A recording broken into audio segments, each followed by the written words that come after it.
Tell me something. Are you ready? According to yourself, are you ready? Are you ready? For what, you may ask? Are you ever ready for what life throws at you? Are you ever prepared? Some instances you may be. Do you think you know what you're about to get into? Well, today I'd like to talk about something that's quite important to me, and it's about the readiness of a person, especially when they're about to venture. So, come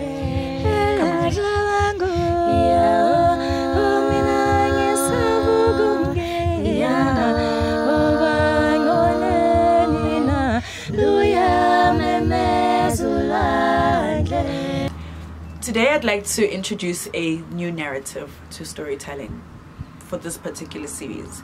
It's a Sendumbeni. And I would like to open up the floor to initiates. I'm a Twasa.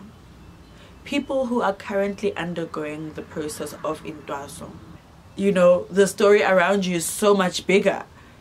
In your silence, it's repeated. When you're sleeping, it's repeated. When you are in conversation with other people, it's repeated. It finds a way to talk to you. It sends you to a place like this. Again. But you have your Twasa.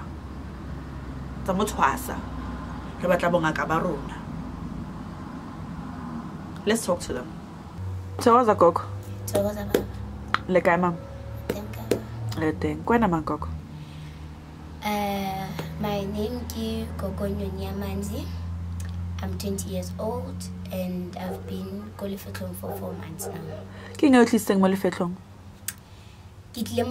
Because of I was sick and I felt misplaced in the world. And me being sick was me not being able to see at other times. Constant pains on my back, feeling as if like somebody's pulling my spine. My waist was a problem. My feet was a problem. I would suffer from headaches and also from lack of sleep. So I just felt that whatever what was happening to me was a sign and was a message to say I need to be on a different path, a different journey than the one I was in. So how did you learn about what you needed to do? Like, to stick eng go tile bang gore o fitlhe mo maqekeng o tlo Twasa story sa go o na le badimo se tswa kae, like go go tlhalosetsa hanyane gore o tlhaloganya ka badimo go tsagetse bjang? For me, over the years as I was growing up, it's always shown itself. Okay. But I would always via dreams. So I would always feel as if like, perhaps it's something that actually shows me that there were once healers within my family. I didn't necessarily think, hore, at one moment I would have to Twasa. So before Kikamolifetlong, which was my directive, I would have a lot of dreams. I would have dreams relating to everything, ubungoma, be it your drums, be it guitar, be it badimu bona batla, my ancestors bamfa ditaola, bamfa leshoba, you know, things that we use in this world, ubungoma. So that is how I actually saw her. Actually, I'm supposed to Twasa. And then Gobela Haya na mutotse bjang, how did you meet them? What's the thing? So I met my Gobela via a consultation. So I had I'm not a person from a family that consults and bayabalo check maphelo. So this was actually my first consultation. So I wanted somebody that didn't know of me, that had no clue who I am. So that is how I got to my Gobela via me consulting. But also is because of I was also encouraged to consult the my Gobela because of I had dreamt of them. So that is actually how I actually said, okay, then this means that I need to go there. And immediately kifika momagcekeng, I actually felt like this is home. This is where I'm supposed to be. But again, there was those battles within me that, yes, it might feel relaxed and yes, it might feel calm here, but I was hoping for a different answer than the one that I got. So what were you told? Which was Twasa. Twasa Gogo. Twasa Baba. How are you doing today? Twasa Gogo. Kwenamang, who are you? And yeah, who are you? Twasa Baba. My name is Gogo. I'm actually turning 32 this coming week.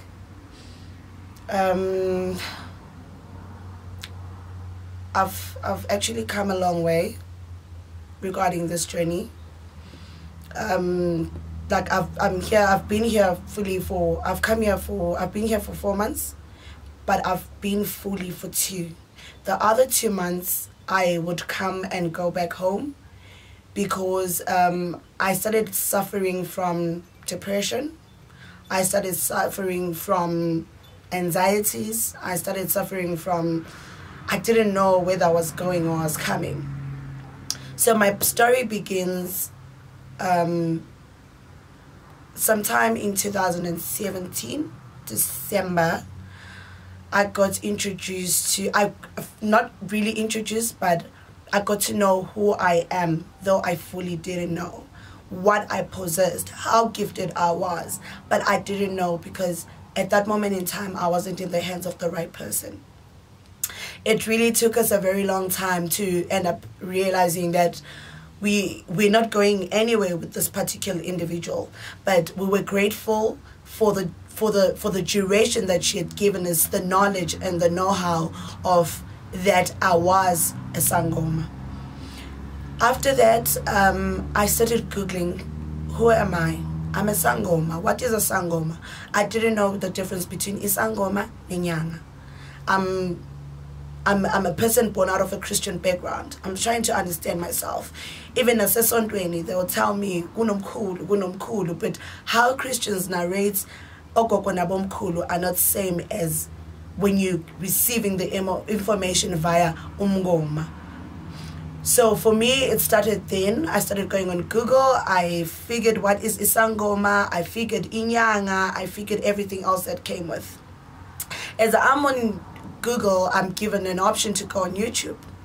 I start coming across videos, and surprisingly, I'm not attracted to the videos that I'm seeing, but I get attracted to the videos of my Gobela. I start going through the videos. I go to each and every one of them. And prior, I think it was 2 days before, I dreamt I'm going inside this house.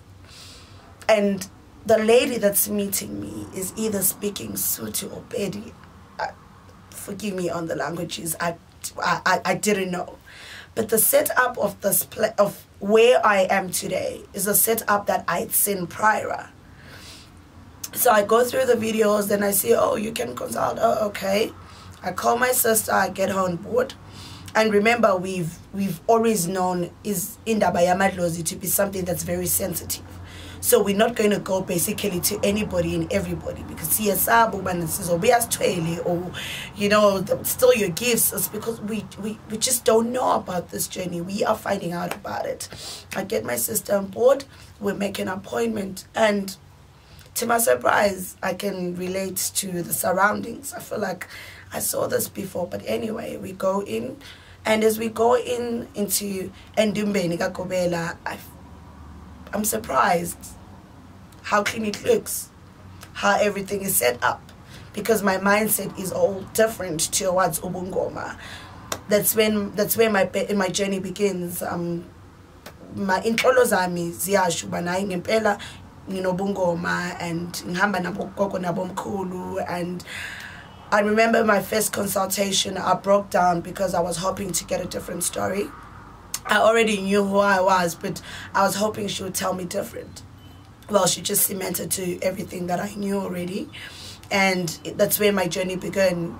I had to go back and the more I pathled, the more I'd see myself with my Gobela in the dreams. For me, it was an acknowledgement of my ancestors to say ngempela lo ugobela wami engaphatha imsebenzi yethu to the best abilities. And as time went on, I would come back for consultations and they'd always ask me, because the more I came, the more I'd be depressed and I'd only get a sense of relief. And with time, eventually, I had to start coming in for a couple of days and try and release that energy to the time I got to fully come in Magtegeni fully, and it was a different story for me.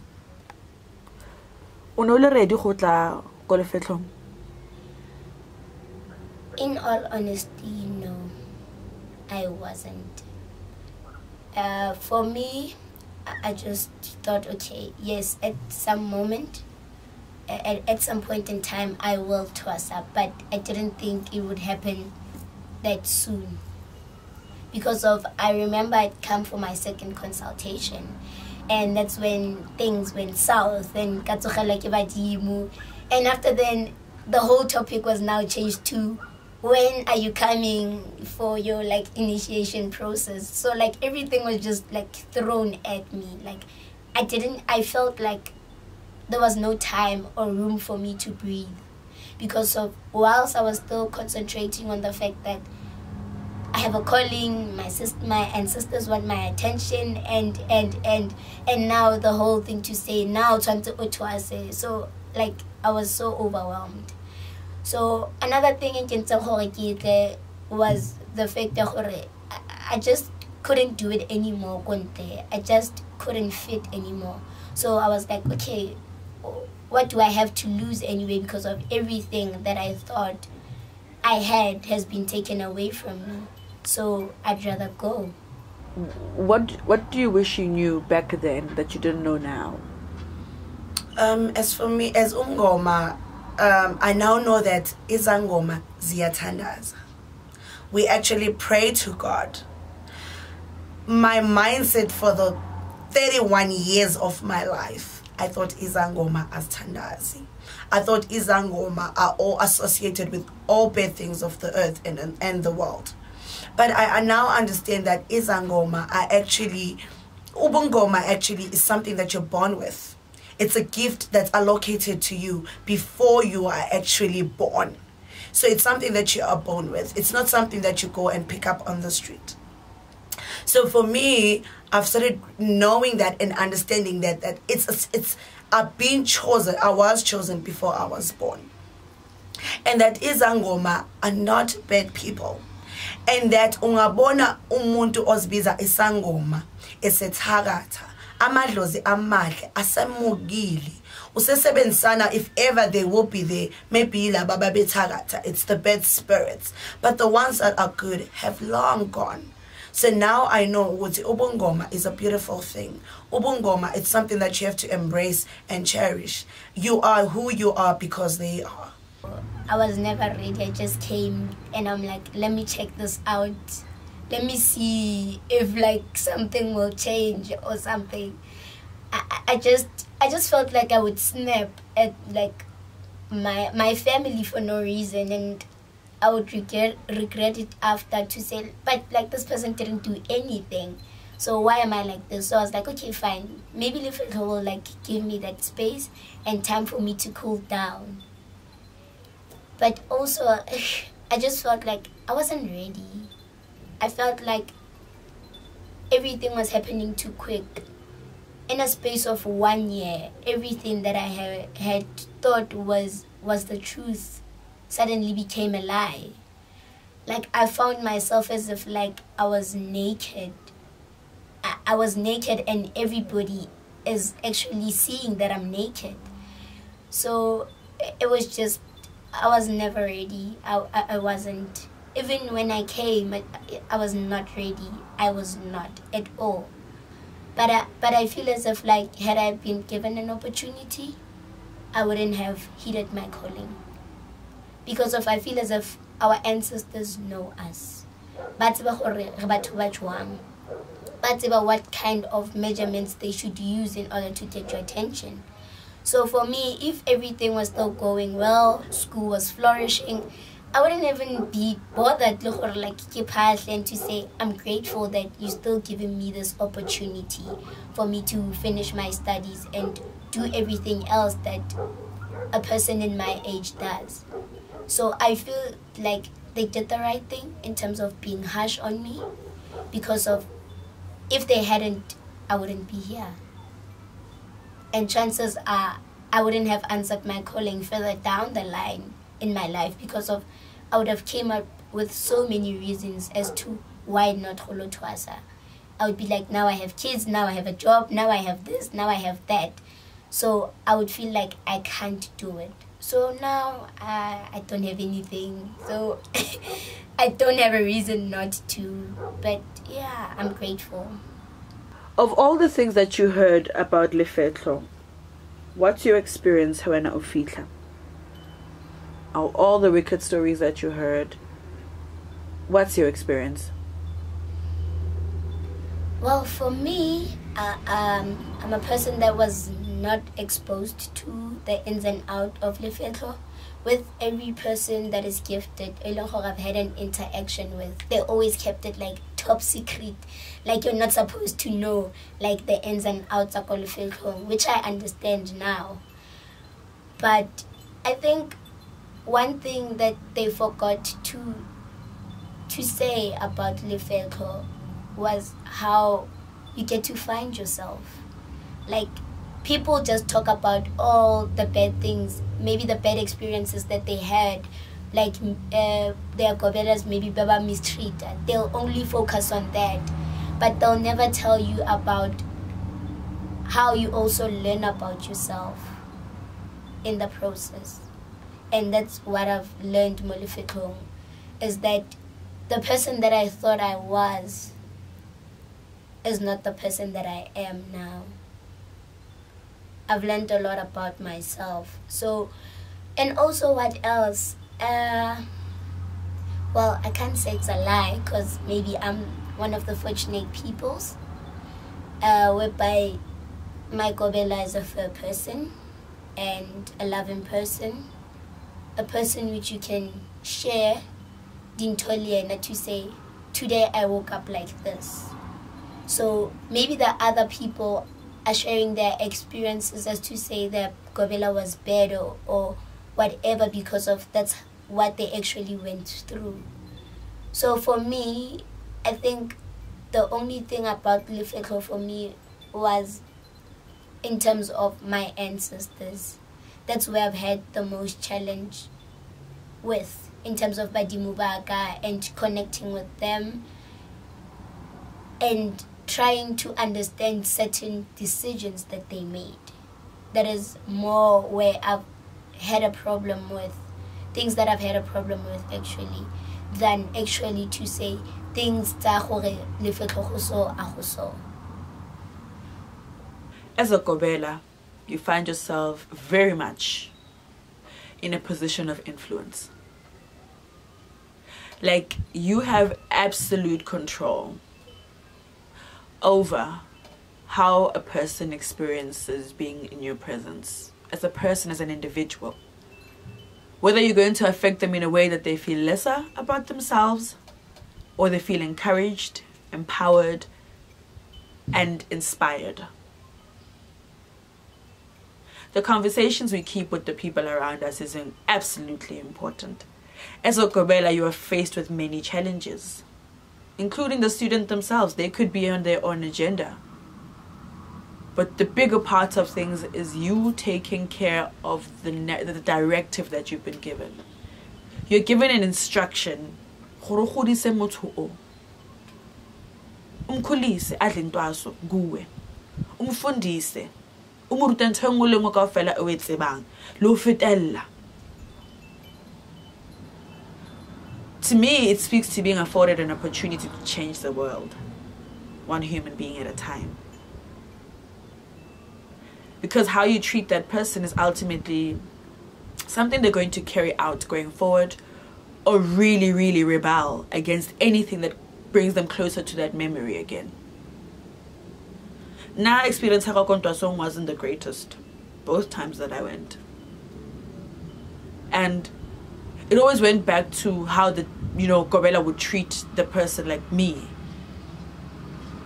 The first one was very relaxed, like very relaxed, like very, very relaxed. I'd have to ask for a lot of things. It was weird. And the next one, the last one I went to, was very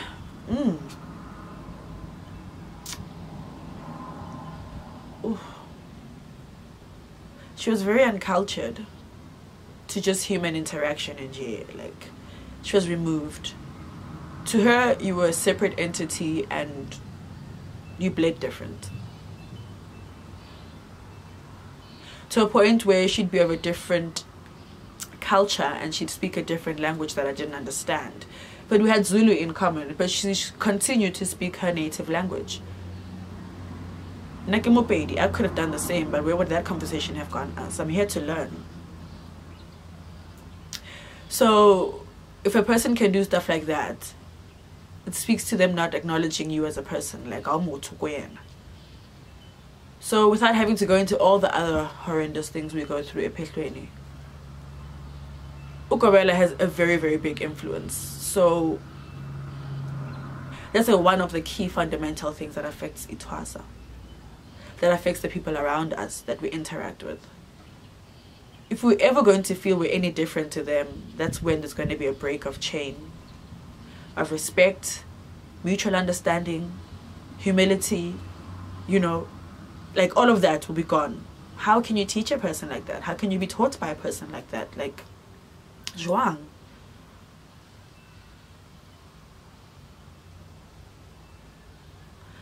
Secondly, I'd like to talk about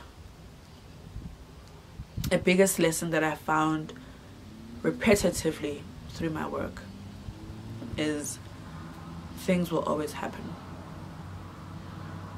Things will always happen. Whether you're prepared, unprepared, you think this time, bona, I've got this in the bag, I'm ahead of it. And it happens and it finds you without even a game plan, without even the right emotion to meet it with. One thing I've learned in life, in the traditional healing industry, space, world, community, is you have to learn composure. If you learn composure, you allow yourself a chance to reflect. You allow yourself a chance to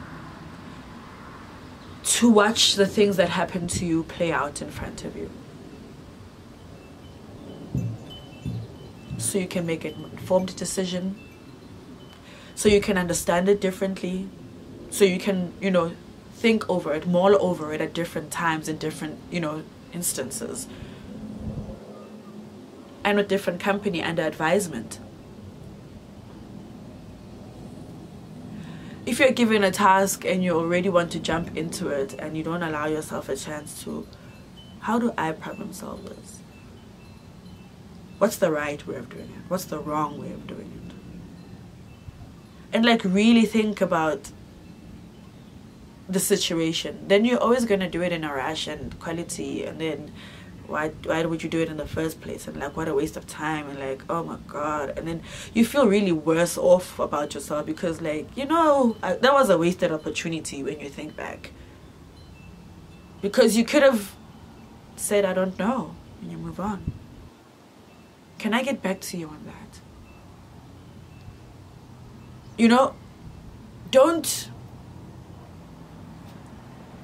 Don't fall for the traps all the time, because some of them are in essence traps. It's an opportunity for you to either rise up to the occasion or fall flat on your face.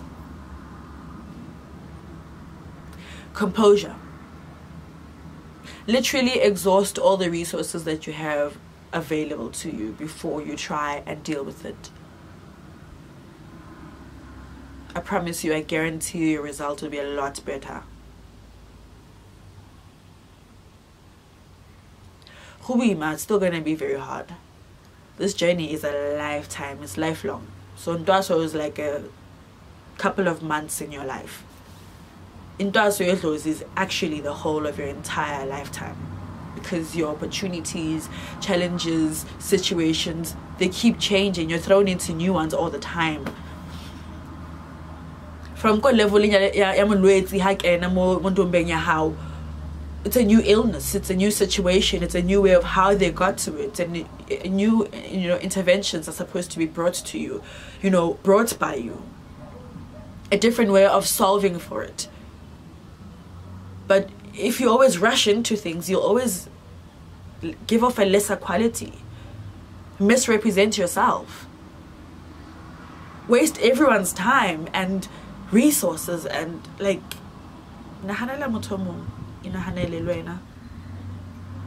come back to self.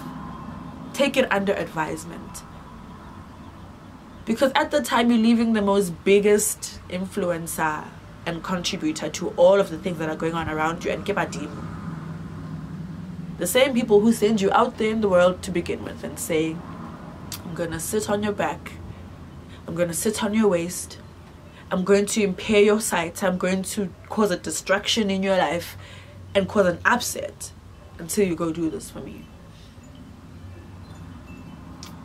But you don't consult them when their things fall apart, or whatever happens, you rely on yourself to solve it. Like, how much of that intelligence, of that smart, of that stillness, like how much of yourself is ready to deal with those many different things on so many different levels? Rumilwe. But you expect yourself to find a way to solve for these things. How? That's all we had today on Moyo. Of course, I've been your host with the most, Gogo Moyo, and thank you for tuning in. Thokozani.